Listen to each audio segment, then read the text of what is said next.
کوئی بھی اچھا کام کرتے وقت اگر آپ کو کوئی دقت ہو رہی ہے تو آپ اپنے آپ کو صرف یہ بات یاد کرائیے کہ ہم اس دنیا میں بہت محدود وقت کے لیے آئے ہیں اور ہم سب کو یہاں سے چلے جانا ہے. اور یہ جو احساس ہے کہ میں نے یہاں سے چلے جانا ہے، یہ اتنا پاورفل موٹیویشن کے لیے ایک پاورفل ٹول ہے کہ جو آپ کے اندر ایک تحریک پیدا کرے گا. یہ وہ بات جو خدا کو نہیں مانتا اس کے لیے بھی ہے، اس کو بھی پتا ہے کہ میں نے یہاں سے چلے جانا ہے. لیکن ہمارے پاس جو ایک ایڈیشنل موٹیویشنل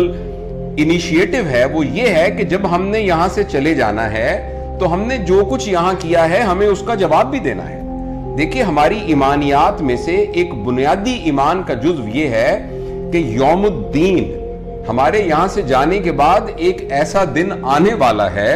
کہ جس دن میں ہماری جو پوری زندگی میں مانیٹرنگ ہوئی ہے اس کی بیس کے اوپر ہمیں آخرت میں اس بات کا جواب بھی دینا ہے. تو یہ دو جو باتیں ہیں نا، چونکہ میں نے مر جانا ہے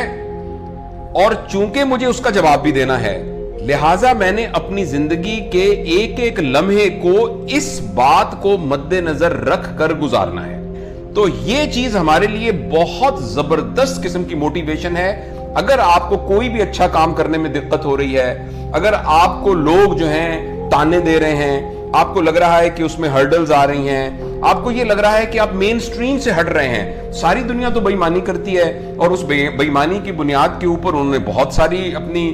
سو کالڈ سکسیس حاصل کر لی ہے، اور میں جب اس خاص نہج پر چلوں گا تو مجھے تو بڑا نقصان ہو جائے گا، میں تو بہت پیچھے رہ جاؤں گا. تو میرے خیال میں اور اپنی زندگی کے لیے میں نے جو سوچا ہے وہ یہی ہے کہ یہ دو چیزیں مجھے پناہ دیتی ہیں. ایک تو یہ کہ میں نے مر جانا ہے، تو الٹیمیٹلی میں جو کچھ بھی کر لوں آخر کار تو میں نے مر جانا ہے. اور آپ نے کبھی کسی جنازے میں شرکت کی ہوگی اور آپ نے کبھی اور قریب سے دیکھا ہوگا تو جب وہ اس کو غسل دے رہے ہوتے ہیں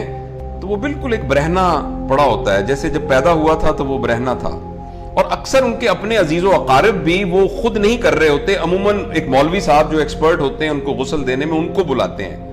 اور خدا نہ خواستہ وہ کوئی خاتون ہو تو ایک محلے میں کوئی نیک خاتون ہوتی ہیں، بس وہ انہیں ہی غسل دینا آتا ہوتا ہے، تو اپنے بچے تو ہاتھ بھی نہیں لگا رہے ہوتے،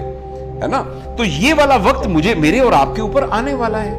تو جب یہ وقت ہمارے اوپر آنے والا ہے تو یہ بڑا زبردست ہمارے لیے ایک فورس ہے کہ جب ہم نے الٹیمیٹلی مری جانا ہے تو ہم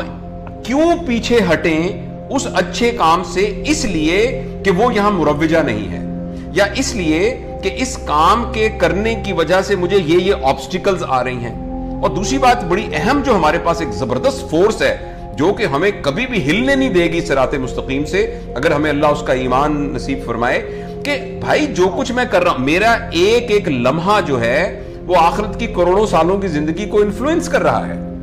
یہاں کا اگر آپ ٹائم سکیل میں دیکھیں تو جو میرا ایک منٹ یہاں گزرا ہے یہ یا میری آخرت کی زندگی کو بنا رہا ہے یا بگاڑ رہا ہے،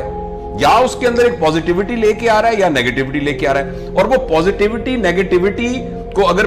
مجھے اجازت دیں اور میں ٹرانسلیٹ کروں تو پوزیٹیوٹی نیگیٹیو کا مطلب ہے جہنم کی آگ اور جنت کے مزے.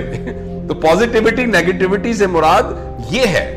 تو یہ تو بہت زبردست طاقت ہے. دیکھیں نا، میں اپنے کمرے میں جاتا ہوں تو میرے بچے کا اے سی بند ہو تو میں کہتا ہوں بیٹا کوئی بات نہیں، میں بل دے دیتا ہوں، تم گرمی میں مت سویا کرو، تو تم ایک اے سی جو ہے وہ تم چلا لیا کرو. تو میں اپنے لیے اور اپنے سارے جن سے میں پیار کرتا ہوں جو کہ پوری دنیا کے سارے انسان ہیں، ان کے لیے میں کیسے یہ خواہش کر سکوں گا کہ ان کا اے سی بند ہو جائے. یعنی یہ کہ وہ ایسی گرمی جس میں پتہ نہیں کتنے، ہمارے ایک دوست ہیں انہوں نے کچھ حدیثوں سے ایسے کر کے، وہ فزکس کے بڑے پروفیسر ہیں، انہوں نے ایک ٹیمپریچر بھی آربیٹریلی کیلکولیٹ کیا ہے کہ جہنم کا کتنا ٹیمپریچر ہوگا. تو ایسے ایک طرح کا ایک سائنٹسٹ، تو وہ پتہ نہیں کتنے لاکھ سینٹی گریڈ بنتا ہے. تو میرا کہنے کا مطلب تھا کہ آپ نے جو سوال، سوری میرا جواب ذرا لمبا ہو گیا، میں یہ سمجھتا ہوں کہ ہماری زندگی کے تمام موقعوں پر یہ دو چیزیں ہمارے لیے بہت زبردست پازیٹیو موٹیویشن کا باعث ہیں کہ چونکہ ہم نے یہاں چلے جانا ہے، ہمارے پاس محدود وقت ہے، تو ہم نے اس وقت کے ایک سیکنڈ کو بھی ضائع نہیں ہونے دینا.